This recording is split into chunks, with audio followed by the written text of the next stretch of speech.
की मौत हो चुकी है। नागल क्षेत्र के शीतलाखेड़ा में बना प्राथमिक स्वास्थ्य केंद्र बदहाल है। गांव के लोगों का कहना है कि लगातार हो रही मौतों से गांव में दहशत का माहौल है।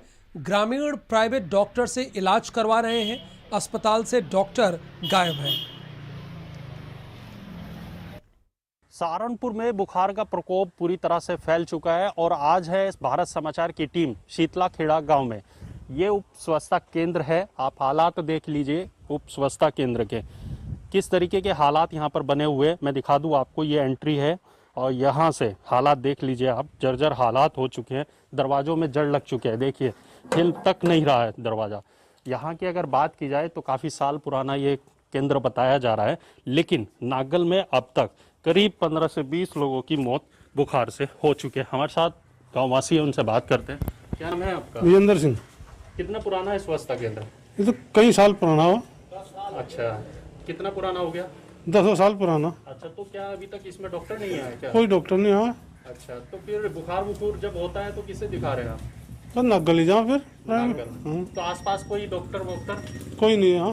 अच्छा, प्रशासन कह रहा है हमने सब अस्पतालों में, आपके यहाँ गांवों में जो है किटें भिजवा दी, दवाइयाँ भिजवा दी, बेड भिजवा दिए, ऑक्सीजन भिजवा दी, ये सब वादे कर रहे हैं प्रशासन। ये झूठे साबित हो? झूठ साबित है जी, लोग कुछ नहीं भेजा यहाँ। अच्छा, कल चेक करवाने आए थे और वो 2 निगेटिव मिली। हाँ, उनके लिए भी कोई दवाई दुई नहीं भेजी, कुछ भी ना। उनके बाहर बल्ली लगाई जो आदमी को ये पता लग जा भाई इनका बुखार है, इस घर में कोरोना का वो है मरीज, गांव वालों को ऐसा पता लग जा भाई इनके यहाँ है, उनसे ना मिले। तो ऐसी कोई की तरफ से कोई नहीं व्यवस्था जी, कुछ भी। तो नागल में करीब 15 से 20 मौतें यहाँ पर हो चुकी है, लेकिन उसके बावजूद भी सहारनपुर का प्रशासन अभी तक नहीं जागा है। कैमरामैन अरुण के साथ मैं विशाल कश्यप, भारत समाचार टीवी। सिद्धार्थनगर में कोरोना से ग्रामीण इलाकों में लगातार मौतें हो रही हैं। भारत समाचार ने सिद्धार्थनगर के अदुआ गांव का जायजा लिया। अंदुआ गांव की हालत बहुत खराब है। पिछले 22 दिनों में यहां 9 लोगों की सर्दी जुकाम बुखार से मौत हुई है। 1500 की आबादी है इस गांव की। गांव की गलियां पूरी तरह सूनी पड़ी हैं। लोग अपने ही घरों में कैद हैं। गांव में गंदगी का अंबार है। गांव में सफाई की कोई व्यवस्था नहीं है। इस बीमारी से गांव वालों को दूर करने के लिए प्रशासन द्वारा अब तक सैनिटाइजेशन का कार्य भी यहां नहीं हुआ। ऑक्सीजन की कमी थी, उसके लिए सांस कुछ फूलत रही और पेट में जलन होता रह के। उसके बाद गया डॉक्टर के पास तो ऑक्सीजन नहीं मिला, तो देवा अस्पताल में ले गए, वहाँ भी नहीं था तो नौगढ़ भेज दिए। नौगढ़ में जाते जाते मैंने और ये सांस फूलने की वजह से उनकी मृत्यु हो गई थी। और अभी तक मतलब कोई कर्मचारी या और कोई यहाँ पे जांच के लिए आया नहीं, ना तो कोई सैनिटाइजर हुआ है, ना तो कुछ यहाँ कोई मतलब देखने वाला कोई वो है ही नहीं। बीमार थे, उसके बाद में सांस फूलेला, सांस ऊपर के नीचे आवे लगा, उसके बाद में ऊपर नीचे के सांस आलो, उसके बाद में लेके उनका दवा करा तो वहाँ ऑक्सीजन नहीं रहा। ऑक्सीजन की वजह से नहीं पाए, 2 घंटा के बाद उनके इंतकाल हो गया। हमारे गाँव में अभी 15 दिन में करीब 9 लोग की डेथ हुई। कोई मतलब यहाँ पे कई लोग अभी सर्दी और जुकाम से पीड़ित हैं और काफ़ी दहशत बनी हुई है हमारे गांव में, और कोई स्वास्थ्य विभाग की कोई टीम नहीं आई हुई है यहाँ पे, और प्रशासन इस पर ध्यान नहीं दे रही है। हम लोग वो क्या मतलब वहाँ पे इत्तला भी कर दिए थे, कोई प्रशासन कोई टीम आई हुई नहीं। खबर फर्रुखाबाद से है, जहां पर सफाई व्यवस्था का बुरा हाल है। गांव में सफाई कर्मचारी सालों से गांव में नहीं आए, जिसके चलते बदबू आती रहती है। गांव का उप स्वास्थ्य केंद्र लगभग 15 साल से बंद पड़ा है, जिसकी वजह से ग्रामीणों को झोला छाप डॉक्टर के पास जाना पड़ता है। खांसी बुखार जुकाम के जो पेशेंट हैं वो बढ़े हैं चुनाव के बाद। कितने करीब बढ़े होंगे? अभी 110 लोगों को दवाई बांटी गई है और 60 एक मजरा है उसमें बांटी गई है, 57, ठीक है। बाकी तकरीबन भाई 250 से 300 लोग खांसी बुखार जुकाम से ग्रसित। यहाँ तो करीब ऐसे 100-150 करीब है। हाँ, बीमार है, सर्दी जुकाम बुखार खांसी वगैरह इससे पीड़ित है। यहाँ पंचायत के पहले कम बीमारी थी, अभी पंचायत वोटिंग के बाद में बीमारी थोड़ी ज़्यादा बढ़ गई, करीबन 100-150 करीबन। उन्नाव में ग्रामीण इलाकों में कोरोना का संक्रमण अब नियंत्रण से बाहर होने लगा है। वीघापुर तहसील के एक ऐसे ही गांव टेढ़ा में भारत समाचार की टीम ने गांव जाकर वहां का हाल जाना।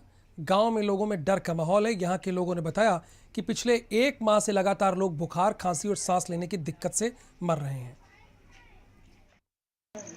हमारे गांव में 15-20 के दिन लमसम जो है दिनों के अंदर 60-65 इंसान एक्सपायर हो रहा है। और ज़्यादातर इसमें जो नौजवानी थे, ठीक है, तो सबको किसी को बुखार आया, कुछ दिन बुखार आता रहा, फिर सांस में दिक्कत होने लगी और फिर डॉक्टर पर लोग जाते थे, लेकिन कुछ असर नहीं हुआ दवाई का। कुछ दिन बाद लोग एक्सपायर हो गए। कितने लोग खत्म हुए? कौन कौन? 3 लोग। कौन एक थे? हमारे दादा की लड़की हाँ। और हमारे पहले बड़े भाई और फिर पिताजी खत्म हो गए कितने दिन के अंदर खत्म हो गए? 1 हफ्ते में। जो लोग खत्म हुए इनको क्या दिक्कत थी, क्या बीमारी थी? दरअसल उनका ऑक्सीजन लेवल गड़बड़ कर रहा था और उसी में मतलब सांस लेने की दिक्कत हो रही थी। और क्या है, मुंह से ही सांस ले रहे थे और नाक से तो कुछ ले ही नहीं पा रहे थे। ग्रामीण क्षेत्रों में कोरोना का संक्रमण तेजी से फैलना शुरू हो गया है।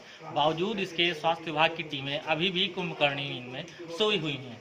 हम इस समय बीघापुर के टेढ़ा गांव में मौजूद हैं, जहां पिछले 1 महीने से लगातार संदिग्ध परिस्थितियों में लोगों की मौत हो रही है। इलाज के अभाव में लोग लगातार दम तोड़ रहे हैं।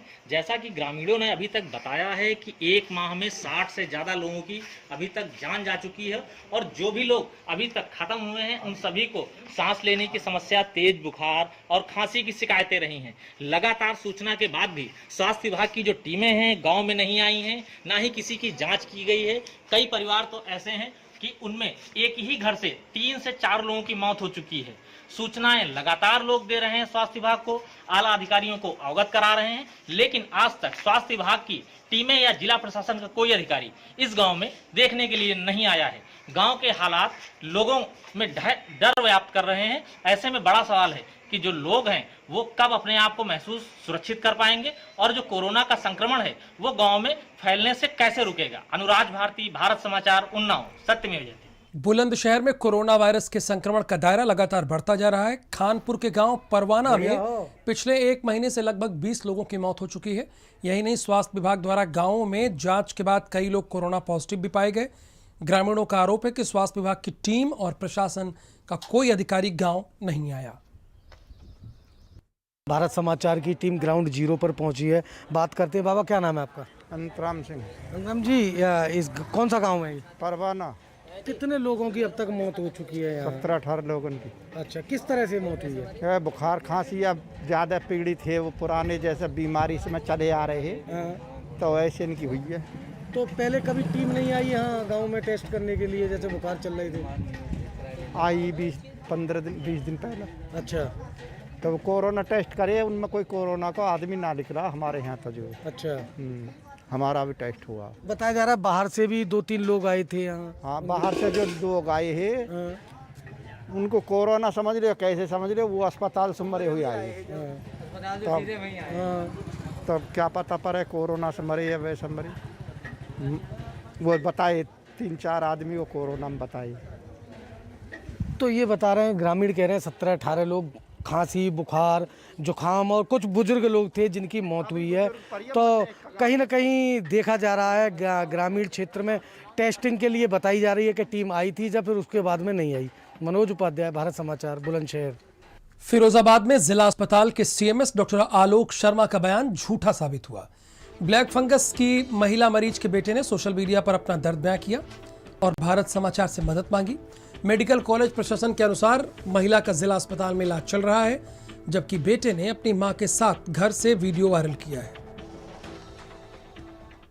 मेरी मां पिछले 45 दिनों से ब्लैक फंगस के कारण परेशान है।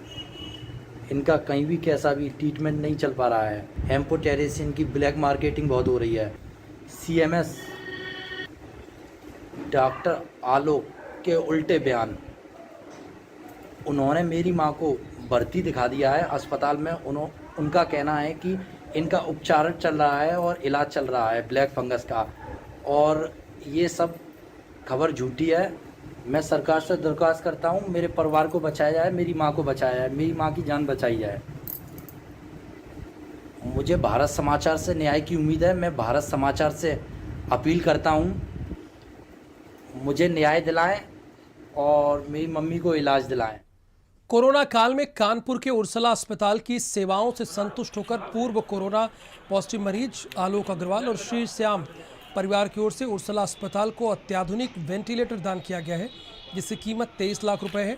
मेडिकल ऑफिसर डॉक्टर सपन गुप्ता ने संस्था का आभार जताया और कहा कि ऐसे संकट काल में ये सेवा ही समाज की असली सेवा है। जो आपदा दिखाई जा रही है, जो जनहानि दिखाई जा रही है, उस जनहानि को रोकने के लिए ये वेंटिलेटर की बहुत ज़्यादा आवश्यकता है, क्योंकि वेंटिलेटर की कमी है। और इसीलिए वेंटिलेटर आज डॉक्टर सपन गुप्ता ने जो सेवाएं दी हैं पिछले 2 वर्षों में और जो जिंदगियां बचाई हैं, इसीलिए आज उर्सला हॉर्समैन हॉस्पिटल को ये वेंटिलेटर प्रदान किया। 5 हम लोग नोएडा अथॉरिटी को, 1 कानपुर में उर्सला हॉस्पिटल को दिया है। और कॉस्ट इसकी आप लोग सबको मालूम है कि एक वेंटिलेटर कितने का आता है, लाखों में आता है ये। खबर फर्रुखाबाद से, जहां पर सफाई व्यवस्था का बुरा हाल है। गांव में सफाई कर्मचारी सालों से नहीं आए हैं, जिसके चलते बदबू आती रहती है। गांव का उप स्वास्थ्य केंद्र लगभग 15 साल से बंद पड़ा है, जिसकी वजह से ग्रामीणों को झोलाछाप डॉक्टरों के पास जाना पड़ता है। खांसी बुखार जुखाम के जो पेशेंट हैं वो बढ़े हैं चुनाव के बाद। कितने करीब बढ़े होंगे? अभी 110 लोगों को दवाई बांटी गई है और 60 एक मजरा है उसमें बांटी गई है, 57 ठीक है। बाकी तकरीबन भाई 250 से 300 लोग खांसी बुखार जुखाम से ग्रसित। यहाँ तो करीब ऐसे 100-150 करीब है। हाँ, बीमार है, सर्दी जुखाम बुखार खांसी वगैरह इससे पीड़ित है। यहाँ पंचायत के पहले कम बीमारी थी, अभी पंचायत वोटिंग के बाद में बीमारी थोड़ी ज़्यादा बढ़ गई, करीबन 100-150 करीबन। खबर बस्ती से, जहां पर ग्रामीण सांस फूलने से तड़प तड़प कर मर रहे हैं। लोग अपनों को बचाने के लिए तरह तरह के जतन कर रहे हैं। वहीं कुछ लोगों ने अंधविश्वास का सहारा ले लिया है। ठेले पर एक हवन कुंड लेकर वैदिक मंत्रों का उच्चारण करते हुए शहर से गांव की तरफ ग्रामीण जाते दिखाई दिए। नगर में, गाँवों में ये अभियान चल रहा है कि यज्ञ के माध्यम से हम पर्यावरण की शुद्धि करें, जलवायु की शुद्धि हो, जिससे ये जो कोरोना वायरस और फंगस की बीमारी हम सबके बीच में आई हुई है, ये बीमारी दूर हो सके। और जहाँ जहाँ भी यज्ञ हो रहा है वहाँ पर इसका लाभ मिल रहा है। जो भी लोग जीवित होते हैं वो कहीं ना कहीं प्राणवायु से ही जीवित होते हैं। और जब हवा में ही ये सुनाई पड़ रहा है बड़े बड़े डॉक्टरों से, अंतर्राष्ट्रीय विद्वानों से, कि ये हवा में फैला हुआ है, तो हवा में फैलने वाले को मारने के लिए कोई औषधि एलोपैथ में या आयुर्वेद में ऐसी नहीं बनी हुई है, लेकिन यज्ञ में एक ऐसी औषधि बनी होती है कि जिससे वायरस को हवा में ही समाप्त किया जा सकता है।